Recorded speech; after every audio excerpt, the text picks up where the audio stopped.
Minister, thank you very much for your time today. We've just had the United States election. Donald Trump overwhelmingly voted in by Americans. Your Prime Minister Modi, what's his relationship like with Donald Trump? Well, he has a very good, strong relationship. At a personal level, the leaders have a very strong friendship. You know, so we look forward to working with this administration. It was also under the Trump administration that there was the revival of the Quad in 2017. How critical is this partnership with India, with Australia and the United States, given the rising threats we're facing in our region? You are right that it was during the Trump administration that the Quad was revived. Not just revived, its levels were raised. Its agenda was expanded, and mind you, some of it happened in the midst of COVID. Today, I think, so, you know, Quad has grown, but I have every confidence that, you know, under the Trump administration, it will progress further. Would India be prepared to support the United States militarily or otherwise in defence of Taiwan should there be a Chinese invasion? I think you misunderstand what the Quad is about. The Quad is meant really as 4 countries coming together for a, you know, shared agenda, converging interests. So this kind of question, you know, the kind of scenario you're painting is probably appropriate for the kind of treaty ally that Australia is. So I don't know, maybe in the case of Japan, but I don't think it really, the question and the kind of scenario fits in with what we really discuss and envisage on the Quad. It was more of a question separate from the Quad, you know. Given China has been warning that it does have plans to reunify with Taiwan, has India given any consideration to what role it would be prepared to play if that eventuates? India has its interests. India has its security concerns. Please bear in mind we are the only Quad country which also has a land border with China.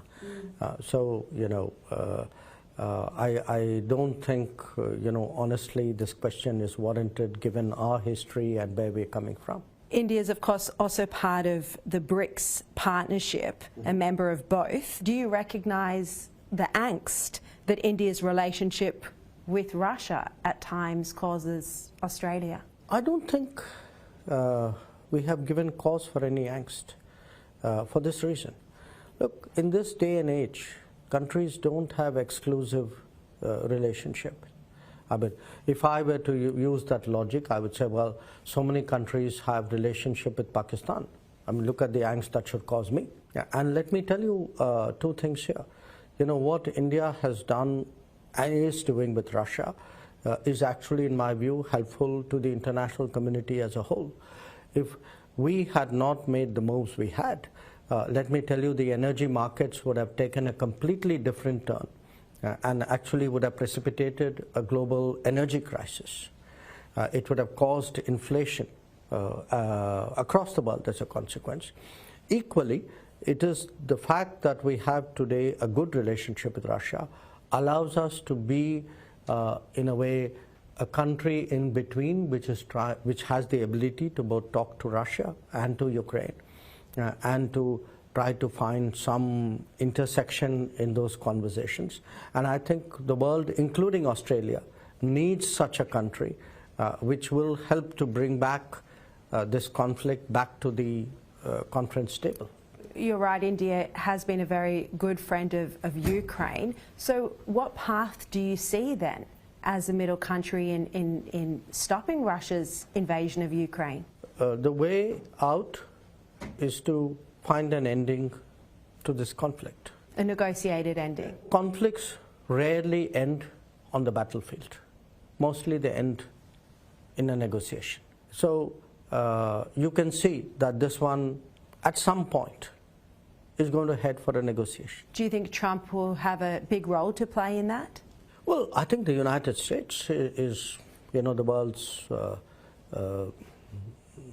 preeminent power in a way. And the United States will naturally, and it's been very closely involved from the very start. So obviously the US would have its influence and its views on it.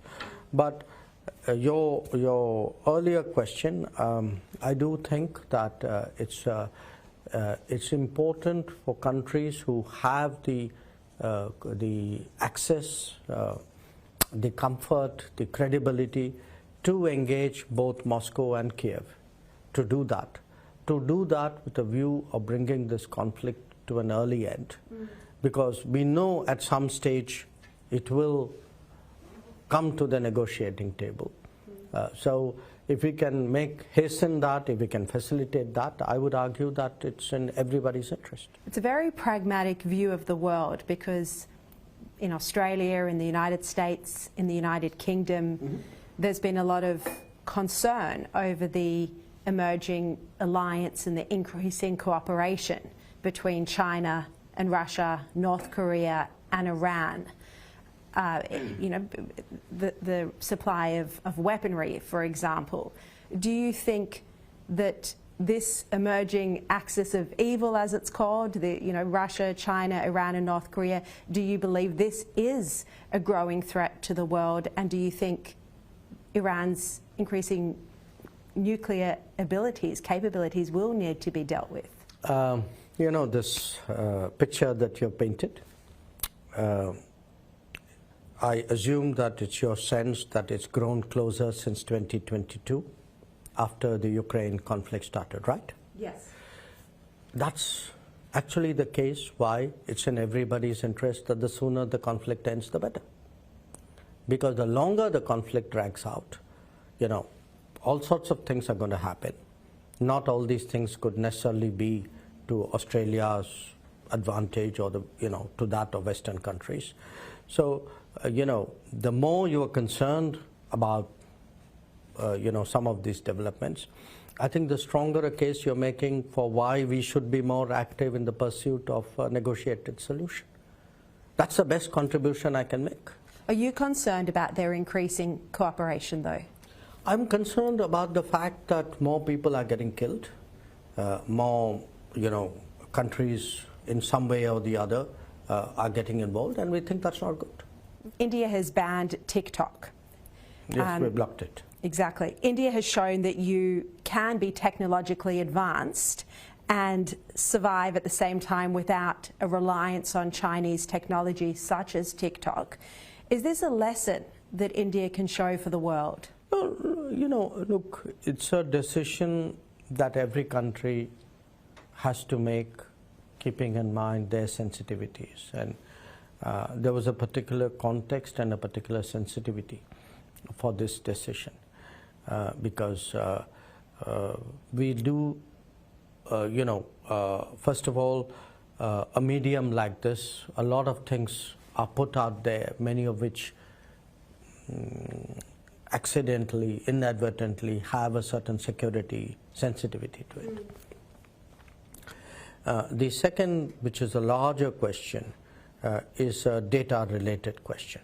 Okay, I assume that in Australia, like in India, like in many other parts of the world, people are very concerned about the protection of the personal data. And we go to great trouble, all of us, to enact legislation, regulations, which protect us. Now, I put it to you that should you not be concerned if your data leaves your national jurisdiction and then doesn't get treated with the same levels of protection? After all, your data is your data, whether it's in the country or out of the country. This is what's happening with TikTok. The Chinese regime is collecting data. Look, I make you a general proposition. If I am sensitive about my personal data, my sensitivity cannot and should not be limited to some games and apps and some jurisdictions. Data privacy is data privacy wherever it goes. So I think we are very entitled to take whatever steps we feel is necessary for the data privacy and data protection of individual citizens. Do you think Australia should follow suit and ban TikTok? Look, I don't give advice, certainly not public advice to other countries. I think it's for every government to take a call about the welfare of its citizens on whichever issue. I mean, it doesn't have to be this issue. Yeah. How concerned are you about China's economic coercion, intellectual property theft, cyber attacks, intimidation and aggression in the region? Let me offer two comments here. One, we all ultimately inhabit a region. It's important we get along. I think everybody, and I'm not picking on any particular country here, I think everybody should observe the laws, the rules, the norms, because that's how countries get along with each other. You know, so if there is, let us say, a law of the seas, you know, if we all joined up to a regime of how to regulate the seas, then we must accept that regime. Now, sometimes it can go against your interest. It can happen. But you have to accept that too. I mean, we've had, for example, important maritime disputes with some of our neighbors, with Bangladesh, for example. And not everything went our way, but yet we accepted it. So it could be, you know, the rules and norms. It could be also a sense today in a globalized world that if I'm dependent on you, if you have a big market share in my country, it's important that economics and trade remain what they are. If they are leveraged, you know, if somewhere they become pressure points, you can understand there'll be a natural anxiety. So I think today, you know, there's a simple proposition, as much for nations as for individuals. The world will treat you depending on how you behave. You behave well, you know, everybody wants to do more with you. If you are seen anywhere as a risky proposition, if people get anxious, people start to hedge. Countries start to hedge. Australia, you know, was under our former Prime Minister Scott Morrison. He simply called for an inquiry into the origins of COVID-19, a perfectly reasonable thing to suggest given there was a global pandemic that was killing millions of people. And yet, in response, in retaliation, China put these extreme trade tariffs on Australia. I mean, that's not being a responsible citizen in our global community, is it? Well, you know, again, I reiterate my point to you. In a globalized world, I mean, what do we all want, okay? We would like to give our citizens the best quality of life at the most reasonable prices, which is why we do a lot of international trade, we allow investments, we use other people's technology, other people's products, services. But the moment you start worrying that can this become a point of pressure? Can this be taken out of that economic domain and taken into some other domain? I think then you start to question the whole logic of this kind of supply chain and globalization. And what we have seen in the last few years is actually that worry. I mean, we came back, I mean, let me go back to the starting point of this interview when you spoke about the American election. I mean, today if, you know, President Donald Trump feels that, look, the US should have more national capacities, you know, why is US needs to be careful or prudent about, you know, what it is getting from outside. There are experiences which have shaped it, you know. These experiences can be employment experiences where people feel unfair competition has eaten up their jobs. Or it could be national security complications. You don't want exposure in areas like, say, telecom, which is a worry. Or it could be a worry that, you know, some other country would use a big market share or a high level of dependence to do something. You brought up the United States. Trump has said he will impose trade tariffs on imported goods. Is this a worry? We don't, in my business, do hypothetical stuff. I mean, we'll see what happens. Not so much a hypothetical, though. He said he will. Let's see what happens. Back to what you were saying, I mean, in light of COVID-19, this is a big lesson in diversifying, isn't it? I think the COVID-19 was the most graphic illustration. It's not the only one, but absolutely. I mean, and again, I'm not just stating Indian point of view, or you refer to what is thinking in Australia. I've traveled a fair amount to Africa, and I can't tell you the anger in Africa about how they were treated during COVID. That, the fact that they were the last, in a way, in the queue to get vaccines, that there were travel issues which came about, and their dependence was very starkly, in a way, exposed. Yeah. So today, across the world, I think countries and regions are trying to build local capacities. They are looking, we would talk in terms of just in time. We would talk in terms of lowest cost. I think people are today understanding that those are not the only factors. Yeah. We speak about food security. You'd rather pay more and be assured of food. Health security. You'd rather produce at home or, from a trusted partner. And, even if it means paying more, then rely on the cheapest partner who may let you down. Who's unreliable. Who's unreliable. Yeah. So I would actually put it to you, don't just think about it as an outcome of an American political happening.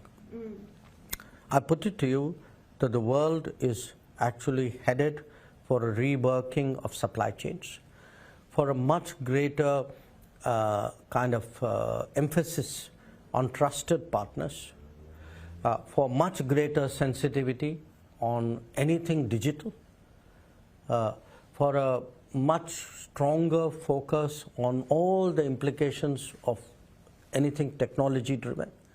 So it's going to be a very, very different set of relationships that all of us are sliding into.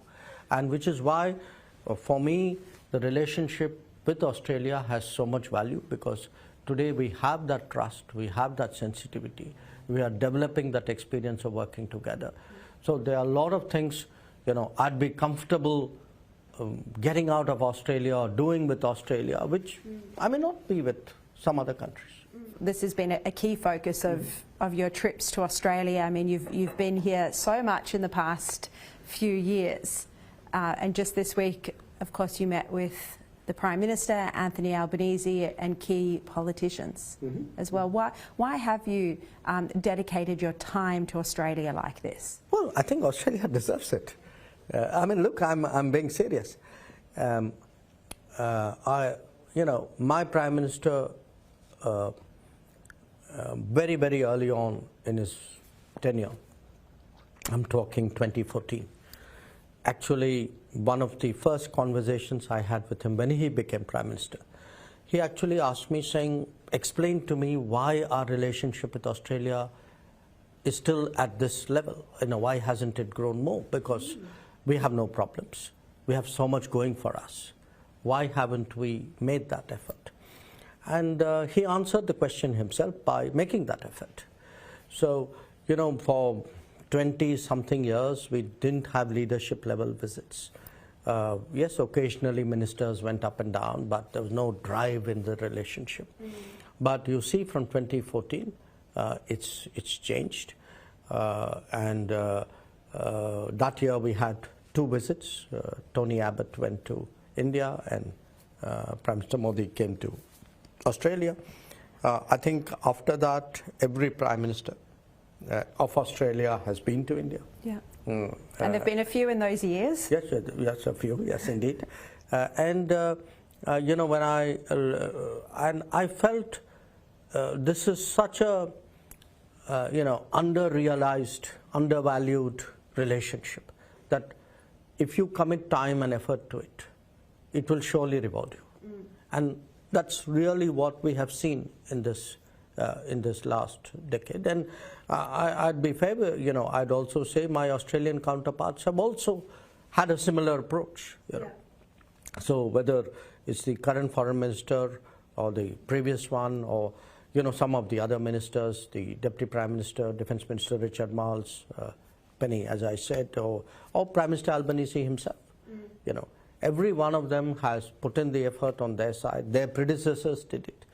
And if we have reached where we have reached today, it's 10 years of hard work. But that 10 years of hard work should tell us that so much more is possible. Your Prime Minister Modi, he's one of the few, arguably, incredibly strong world leaders at this point in time. Would you agree with that? He stands out among the pack. Well, I may not be entirely objective. I want to ask you about the Middle East, because we've covered Russia and Ukraine, and the Middle East obviously is another key point of war and conflict at the moment.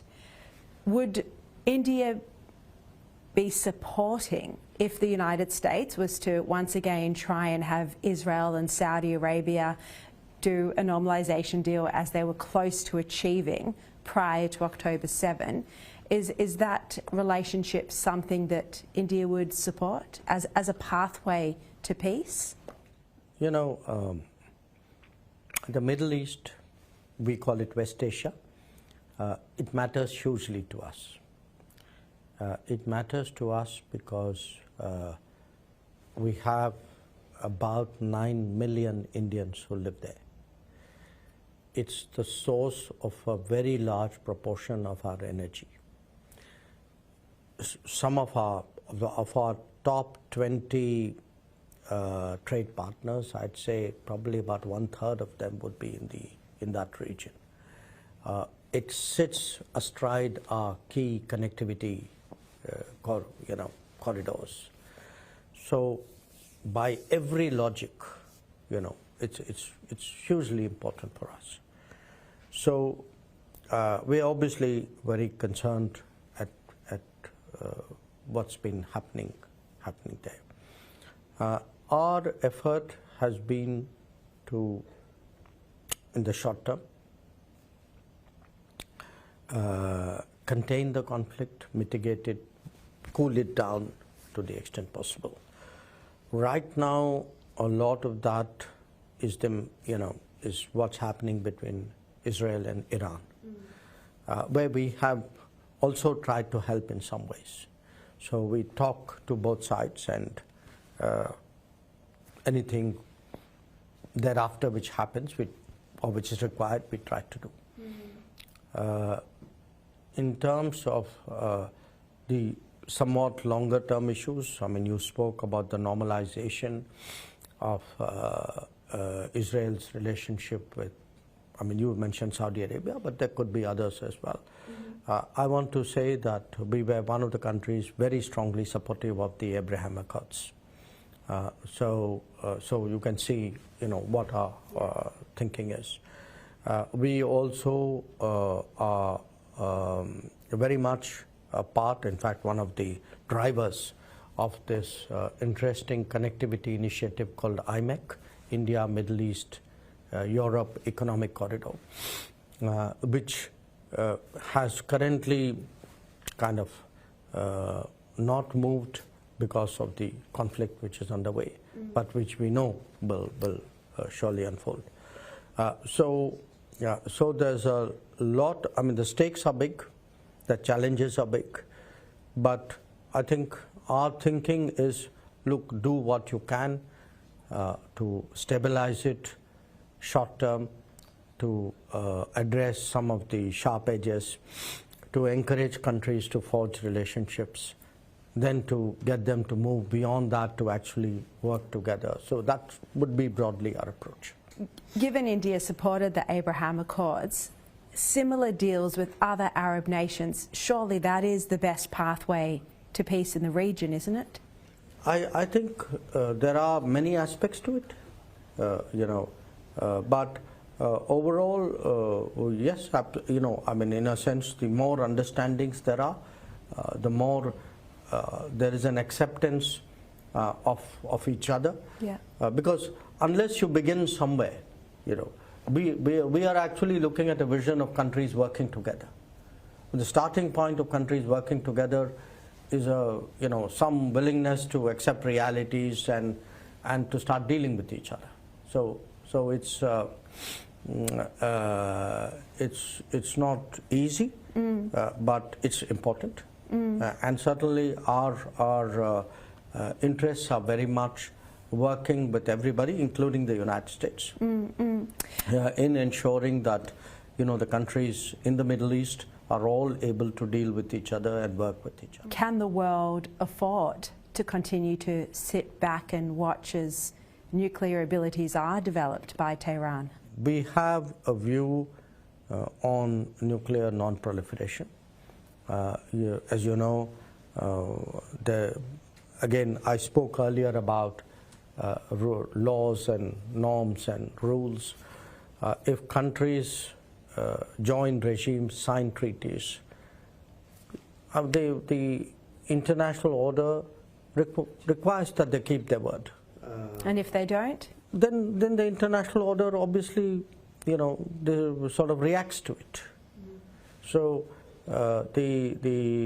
for us, we are very clear. We think that nuclear non-proliferation is destabilizing. We believe that countries which signed the NPT must abide by their commitments. It's a clear-cut proposition for us. And if they don't, would India support Israel or the United States targeting the nuclear sites militarily? No. I think you are painting. I mean, I understand. I think that is a realistic possibility, where you're coming from, but it's not a discussion. Certainly, look, we don't. We again, I put it to you. The purpose of our diplomacy is actually to do diplomacy, not to see recourse to force as a natural or early or a preferred option. I think at the end of the day, this is not a homily I'm giving you. I'm giving you good common sense. A lot of problems in the world are resolved by countries and people sitting down. The moment you go down the path of force and violence, it's so much easier started than ended. That's easy when it's a like-minded nation, but if you're dealing with a dictator or an evil regime like Iran, makes it very difficult. You have your point of view, I hear you. I have my point of view, and you heard me. I would ask you about cricket, but I'm not a cricket expert over here. It's obviously a sport which most Indians are deeply devoted to. So I assure you it's going to be a very interesting cricketing season. I'm sure it will be indeed. Thank you very much for your time. Really appreciate it. Thank you. नमस्कार दोस्तों, ये interview दिया था doctor Jaishankar जी ने अभी अपनी हाल ही की Australia यात्रा के दौरान, और इस यात्रा के आखिरी दिन उन्होंने अपना ये आखिरी इंटरव्यू ऑस्ट्रेलिया के सबसे बड़े न्यूज़ चैनल स्काई न्यूज़ को ये इंटरव्यू दिया था। और इस इंटरव्यू में उनसे हर तरीके के क्वेश्चन पूछे गए जो ग्लोबल वर्ल्ड में इस समय जितने भी हॉट टॉपिक्स चल रहे हैं उन सब के बारे में सवाल पूछे गए, यहाँ तक कि इंडिया के अमेरिका से relation, Israel, Russia, Ukraine, China, Iran, Australia, इन सब को इसमें शामिल किया गया। और इन सब के जवाब हमारे विदेश मंत्री जयशंकर जी ने बहुत अच्छे से दिए। उन्होंने बताया कि जो भारत के रिश्ते हैं अमेरिका के साथ, वो मोदी जी ने 3 राष्ट्रपतियों के संग काम किया है। सबसे पहले ओबामा, फिर उसके बाद डोनाल्ड ट्रंप और तीसरी बार फिर जो बाइडेन, और अब फिर से आ गए हैं डोनाल्ड ट्रंप, जिनके साथ मोदी जी के सबसे अच्छे रिश्ते रहे हैं। पर्सनल केमिस्ट्री भी इन दोनों की अच्छी है, बॉन्डिंग भी अच्छी है, इसलिए रिलेशन और अच्छे होने की उम्मीद है। फिर इंडिया इजराइल के ऊपर उन्होंने कहा कि हम इंडिया इजराइल के रिलेशन बहुत मजबूत हैं, और हम जो अब्राहम अकॉर्ड किया गया था सऊदी अरबिया के संग इजराइल का, उसके पक्षधर हैं, और साथ में 2 नेशन थ्योरी को भी हम सपोर्ट करते हैं।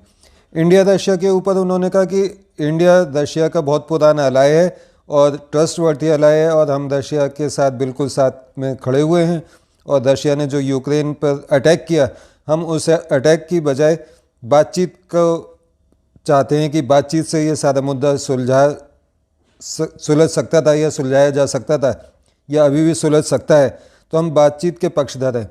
तीसरी बात उन्होंने ये भी कहा कि जो रशिया को फोर्स किया गया वो अमेरिका के द्वारा फोर्स किया गया नाटो में यूक्रेन को शामिल करने के लिए। फिर इंडिया चाइना से रिलेटेड उन्होंने कहा कि हमारे बॉर्डर पे डिस्प्यूट थे, उसके बावजूद हमारा बिज़नेस चलता रहा, लेकिन बिज़नेस उस तरीके से तब तक अच्छा नहीं चल सकता जब तक दूसरा देश या दूसरा जना हमारे साथ अच्छा बिहेव नहीं करे। तो उन्होंने चाइना को इनडायरेक्टली या डायरेक्टली ये कहा। साथ में अगर चाइना अटैक करता है ताइवान के ऊपर, क्योंकि इंडिया क्वाड का भी मेंबर है ऑस्ट्रेलिया, जापान, अमेरिका के साथ, तो चाइना के ऊपर उन्होंने कहा कि हमारा ये पॉइंट ऑफ व्यू नहीं है कि हम चाइना के ऊपर अटैक करें, हमारा केवल मिल के काम करने का हमारा मकसद है। ईरान के ऊपर उन्होंने कहा इंडिया के ईरान से बहुत अच्छे रिलेशन है और हम ईरान के न्यूक्लियर बम बनाने के ऊपर उन्होंने कहा कि हम न्यूक्लियर बम के बिल्कुल ख़िलाफ़ हैं और इस बारे में हम उसको, अगर इजराइल अटैक करता है न्यूक्लियर ठिकानों पर ईरान के, तो हम उसका सपोर्ट करेंगे या नहीं करेंगे ये हम पर्सनल डिप्लोमेटिक तरीके से उनसे बातचीत करेंगे, ये हम ओपन चैनल पर नहीं बता सकते। रशिया के साथ तो इंडिया का बहुत अच्छे शानदार रिश्ते हैं, उसके बारे में तो कुछ कहा ही नहीं जा सकता। अब बात आती है ऑस्ट्रेलिया की। ऑस्ट्रेलिया के बारे में जयशंकर जी ने कहा कि जब मोदी गवर्नमेंट बनी और उसके बाद जब मैं मिनिस्टर बना, फॉरेन मिनिस्टर, तो मेरे से उन्होंने पूछा कि ऑस्ट्रेलिया के साथ हमारे इतने क्लोज रिलेशन क्यों नहीं है, जबकि हमारे दोनों देशों के बीच में कोई लड़ाई झगड़ा नहीं है, कोई मनमुटाव नहीं है, कोई गलतफहमी नहीं है, तो हम इतनी दूर दूर क्यों। तो इसका जवाब भी मोदी जी ने खुद ही दिया कि किसी भारत के प्रधानमंत्री द्वारा ये कोशिश ही नहीं की गई या सोचा नहीं गया, इसलिए शायद ऐसा हुआ। उसके बाद से मोदी जी ने खुद इनिशिएटिव लेते हुए ऑस्ट्रेलिया के दौरे किए, भारत के अलग अलग मंत्रालय के मंत्रियों को भेजा, खुद जयशंकर जी कई बार ऑस्ट्रेलिया गए और हर क्षेत्र में ऑस्ट्रेलिया के संग मजबूत साझेदारी साइन की गई और इसीलिए इंडिया जो ये बना था क्वाड, इसका मेंबर बना। साथ में अभी आपको याद होगा कि जो कनाडा में इशू चल रहा था निज्जत वाला, उसमें फाइव आइज़ में क्योंकि ऑस्ट्रेलिया भी शामिल है और कनाडा ने ऑस्ट्रेलिया, न्यूजीलैंड वगैरह इन सारे फाइव आइज़ कंट्रीज से कहा था कि आप इंडिया का बहिष्कार करो, तो ऑस्ट्रेलिया ने मना कर दिया था कि सॉरी हम ऐसा नहीं कर सकते। उसका रीज़न यही है क्योंकि इंडिया के रिलेशन ऑस्ट्रेलिया से बहुत मजबूत हैं और दिन पे दिन मजबूत होते जा रहे हैं। साथ में इंडिया ऑस्ट्रेलिया को अपना समुद्री पड़ोसी भी कहता है, हालांकि डिस्टेंस काफ़ी है लेकिन फिर भी सबसे ज़्यादा क्लोज रिलेशन सऊदी अरब, यूएई के बाद या उसी तरीके से ऑस्ट्रेलिया से भी है, जबकि न्यूजीलैंड भी वहीं पर है, न्यूजीलैंड के साथ उतने अच्छे रिलेशन नहीं है, सो हैं।